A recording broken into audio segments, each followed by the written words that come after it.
Welcome to the Dragon's Library, your source for games, movies, shows, and more.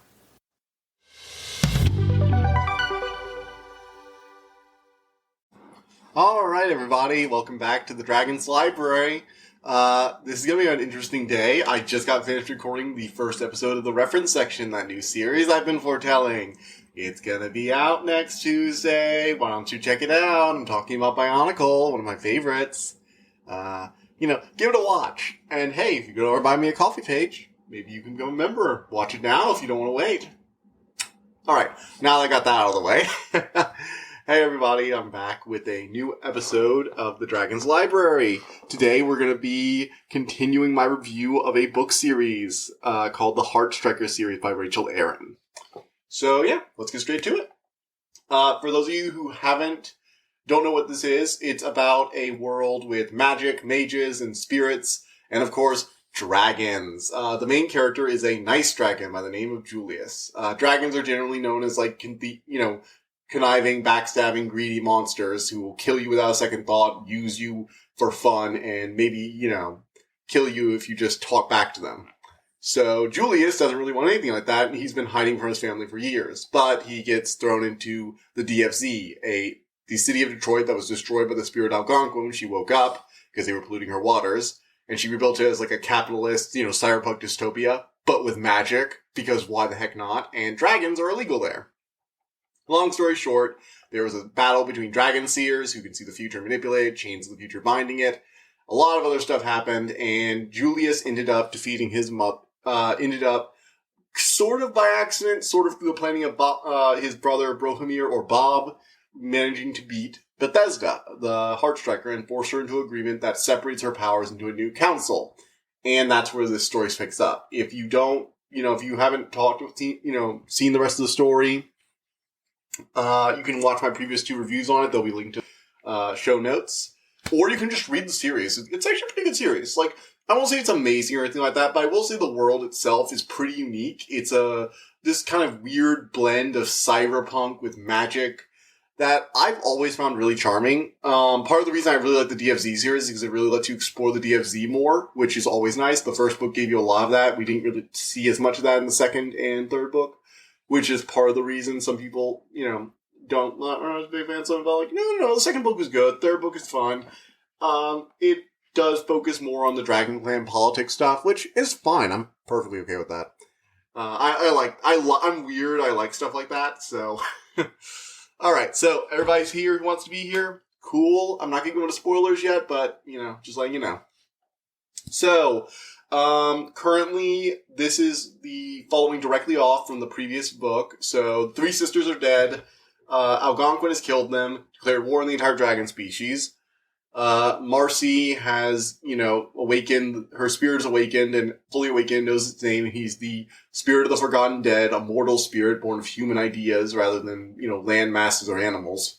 And Julius now wielding the 6th Heartstriker, the Peacekeeper's Fang, which is, it's basically the universal timeout button for violent dragons, which, Julius is using to try and reform his clan into a more, modern, democratic kind of process. So basically they wrote a contract, because they have a seer working for them and he planned all this. Of course he did. It's Bob we're talking about. So yeah, that's where we're at now. There is a new council with Bethesda, Julius as one of the Fangs, because there has to be an equal number of Fangs and non-Fangs, and another dragon elected by the general population. So they're trying to get a vote together. There are dragons that are, going against it. There's David, who's apparently a senator, and he's trying to side with Bethesda, hoping to get elected to the council so that he can immediately dissolve it, and he can get the old clan system back where he was on top. He's also supported by Gregory, who's trying to stir up resentment. Julius is trying to deal with the fact that Marcy and him are constantly getting separated because he has to deal with new clan duties, new intrigue, and backstory on why Chelsea is the way she is and why she's still serving Bethesda. All of it's really fun. We actually get to spend an extensive amount of time with a new character called Frederick. He's one of the F-Clutch. Anyway, for unknown reasons, F-Clutch has been bound since before they were even hatched by magic. They can't transform into full dragons. They have to obey all of Bethesda's rules, and they are stuck in the mountain. Basically servants. They don't know why, and it's later hinted at that Chelsea is heavily responsible for the situation. She outright says, I'm the reason they can't ever leave. I'm responsible for all of it. So, all in all, it's interesting. I like it. The new directions they take it are a lot of fun, and Julius's plotline, pretty solid. Yeah, I think it's fun. I especially like how he, solves it all by nonviolence. Then we have Marcy. So Marcy is Julius's partner. She's his kick-ass mage. She has an awesome death spirit as a pet. She's so much fun. Marcy's just the best. I love her. Whenever she's nerding out her magic, talking about how it works, I'm like, yes, yes, yes. More details, please. More details. I want to take notes here. And she has a thing where she gets to hang out with Amelia, who's like the planeswalker. She's the Heartstrikers' resident best mage. One of the most powerful dragons on the planet. She's taking a personal interest in Marcy because of her mortal spirit, and she has the potential to become something called Merlin, which is a sort of super mage. And yeah, she ends up getting contacted by the UN, who have been looking for the Merlins for a long time. Her spirit starts to fade after an incident, so she has to go back to the DFZ, where she's kidnapped by Algonquin, and I'm not going to say any more because super spoilers after that. So yeah, I actually really like this outing. It's a bit different from what usual. Like, the first two books were Marcy and Julius going on these adventures. They were always together for the whole thing. But book 3 actually has them separated for long periods of time and bouncing off new supporting characters. We see a lot more of Amelia than we did in the second book. Her talking with Marcy. Then we also have Julius spending a lot of time with Frederick, Chelsea, and Justin, with Marcy also going to hang out with the two new UN representatives. Sir Myron Rowlands, who's like, the best human mage ever. He has this labyrinth magic that's very unique because he was born during the reformation of magic when all the proper schools of magic hadn't totally formed yet, so he has his own kind of personal casting style. And you also have a human cyborg made with magic who is personally bound to the spirit of ravens. Yes, it's as awesome as it sounds. She was in Detroit when it flooded, and her name is Emily Jackson. She's a really interesting character, actually. I think they do a good job characterizing her as, sort of just, she's like the military badass, if that makes sense. But she also genuinely seems to care about this, and she's not doing this just to get revenge. There's this whole moment where, after Marcy finds out that she was in Detroit during Algonquin's flood, and she's like, so you accepted the power so you can get revenge? Like, no. I accepted the power so no one else would ever have to go through that ever again. It's like, oh, okay, so she's that kind of person. She's kind of like a paragon, but they take the paragon in an interesting way, and they do things with I'm not going to spoil it yet, because I'll get into the spoiler section later. Let's just say they show that she's a paragon, but she also expects everyone else to live by those paragon standards, and she is willing to enforce that heavily. That's all I'll say for the moment. Which is actually an interesting way of displaying a paragon. It's not unique. There are other paragons who have gone too far. Heck, there are paragons who have literally become villains because being a paragon led them to that villainous path. But it's still interesting to see nonetheless. You also get a lot of sympathy for Chelsea in this one. Bob's plotting in the background as usual. And the ending is just depressing. Like, this is the all that's lost moment of the series. This book is the all is lost moment where, the characters get put through the ringer in this. Mentally and physically, both of them. So yeah, get prepared. If you care about Marcy and Julius, and why wouldn't you? They're sweet. He's a good dragon. She's an awesome mage. Together, they're amazing. Anyway. So yeah. All in all, Rachel Aaron's, still a good writer. I still think I prefer book 2 and book 1 to this book. It's not that they're separated even, although, don't get me wrong, I do like Marcy and Julius bouncing off each other. I wish we had a bit more of that. But I do like the new characters they introduced. It's just, this is where the timeline and a lot of the things feel like she didn't really plan them out fully. Like, and I know what some people will be like, just don't think about it. And I'm like, alright, fine, but when I think about the timeline, it just kind of gets me confused, because you have to make like 10 different assumptions. But she's kind of also written herself a sort of like get out of jail free card, because, okay, one of her main gimmicks is that they're dragon seers, and they see the web of possibilities in every action, the probability of responses, and so a lot of things they do are like random actions that don't make sense to anyone else, but seem to be pointing everyone into making certain choices. And so whenever a seer who are responsible, Bob is responsible for a lot of the exposition, and so when he tells people something, that doesn't quite mess up. It's not a lie per se, but it's like, well, wait, why were you surprised by this? Then you have to ask, hey, wait, were you just acting surprised because you needed to get this reaction? And then it's just like, my head hurts. There's also the big egg-laying thing, but I'm not going to talk about that right now because, it's not the best series in the world, don't get me wrong. The writing isn't perfect, and it's, does have its minor plot issues. But genuinely, I think the world they create is just a fascinating world. The mechanics behind spirits, the different ideas it puts forth, like the Raven spirit is really curious and interesting, good tools. He's always liked playing around with humanity. But whereas Algonquin as a lake spirit, as someone who's had to, deal with humans constantly defiling her lakes and overfishing them and stuff like that, she has a much more pessimistic view on it all. And it's interesting to see all these different points of views. The cyborg soldier who watched her whole world destroyed when magic returned. The pompous UN mage that was seeking a god, a spirit they thought was literally just like a god that would help bring humanity to a new age of magic. And the god they find is the god of death attached to a girl who doesn't seem to care, and he cares a lot. He feels that it's a defilement of everything he held dear. I like these little touches because they make the characters in the world seem alive. And Rachel Aaron is really, really good at that. And when she's allowed to just do that, it works. So let's get into some brief spoiler section. So, you don't really need to know a whole lot about the spoilers for this one. There aren't too many major things. The major characters are most likely going to live because there are 2 more books. Except, that's kind of a lie. Yeah, if you stay past this one, get ready for a spoiler. Marcy dies at the end.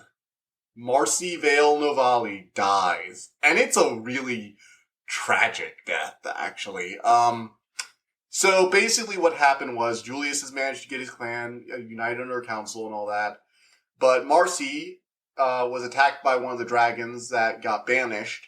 By a dragon got banished during the process. And Ghost had to save her life, which drained most of his magic. So she was brought by the UN to the DFZ so that she could recharge Ghost in a place with a lot of ambient magic, the place where she found him, where his spirit can really resonate. But she gets captured by Algonquin.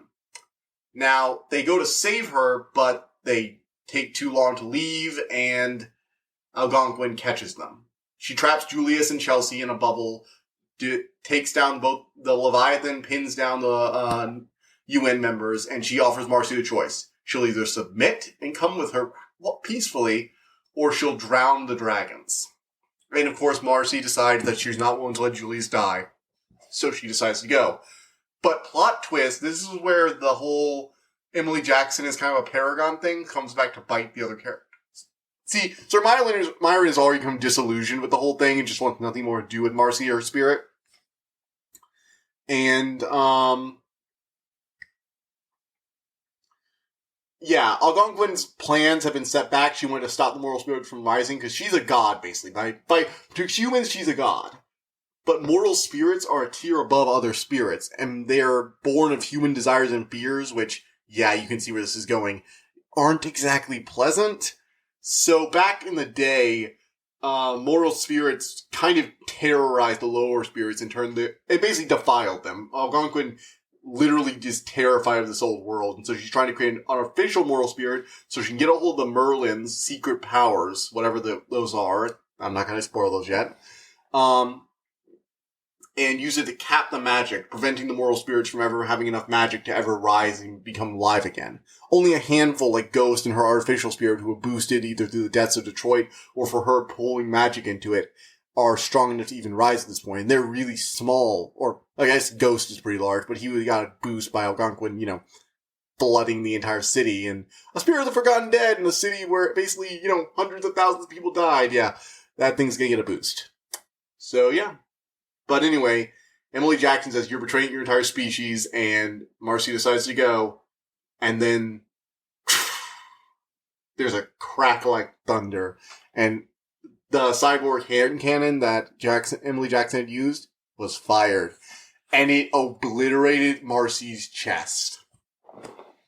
And Algonquin just lets everyone go. He's like, well, setback, I guess I gotta find a way to restore my spirit.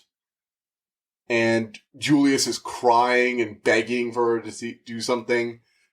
staying on, and Marcy is hearing ghosts saying, Marcy, I can see it. I can see how we become Merlin. But you have to follow me. Come with me. And she's just trying to hang on to life and listen to Julius a little bit more. And then she just dies. She takes Ghost's hand and she dies. Not looking at Julius. And he gets pissed. Like, this is the first time in the entire series where Julius, the nice dragon, the guy who's always trying to find the peaceful solution to everything, gets pissed. Seriously, this is like the angriest you will ever see Julius. And it was a sight to behold. Like, just the sheer rage and despair on his face, the fact that Chelsea, the shade of Bethesda, the dragon's assassin, has to comfort him. And he goes all out.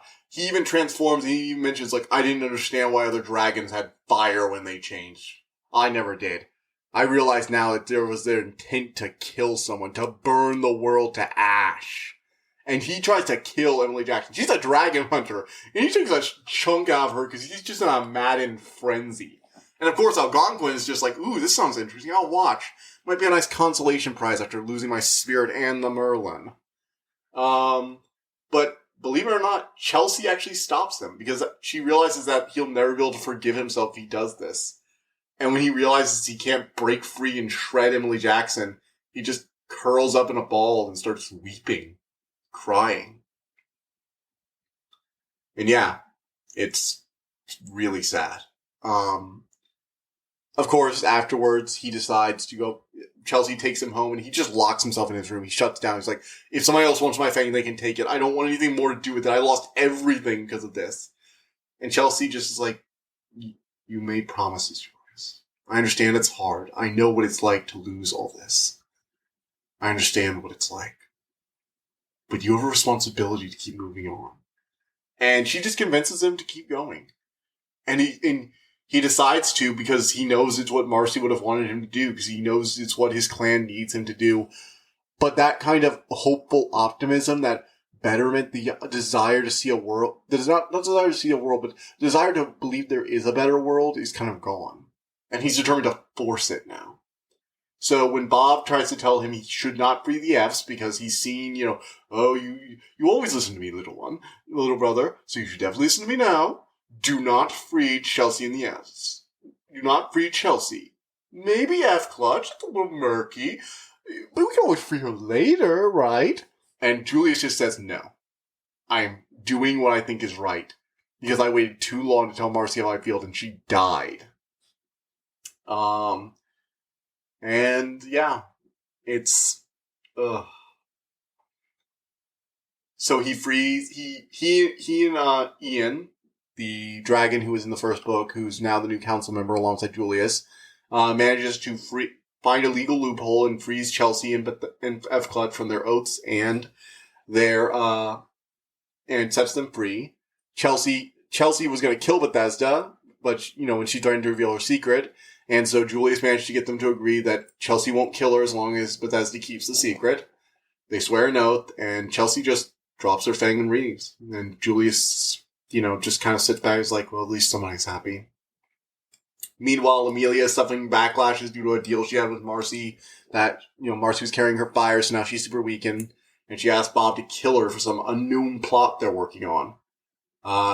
He is then found by Estella, who blames the Heartstrikers for this loss. So, let's see here. They've lost Marcy.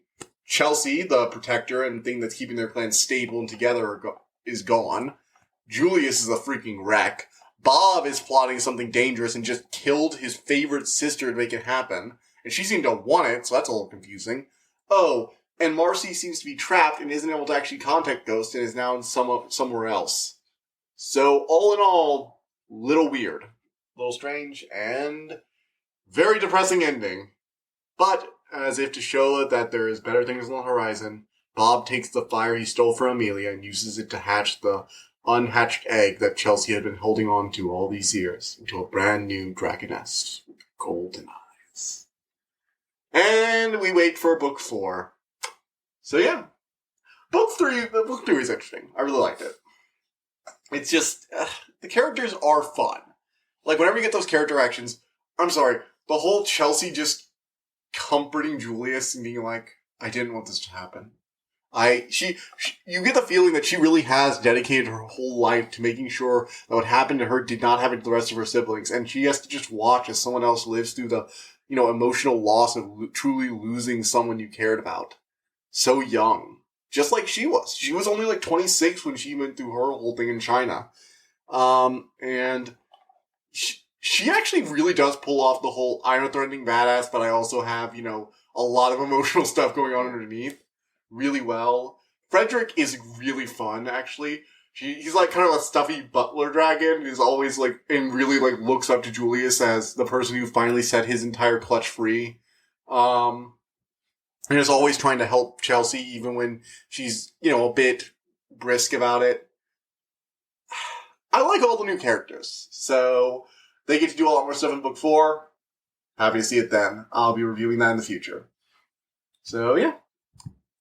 If you'd like to follow us on Twitter for more updates, you can check us out at dragon_library2. In addition, you can go to our Buy Me a Coffee page to support the channel. Please check it out.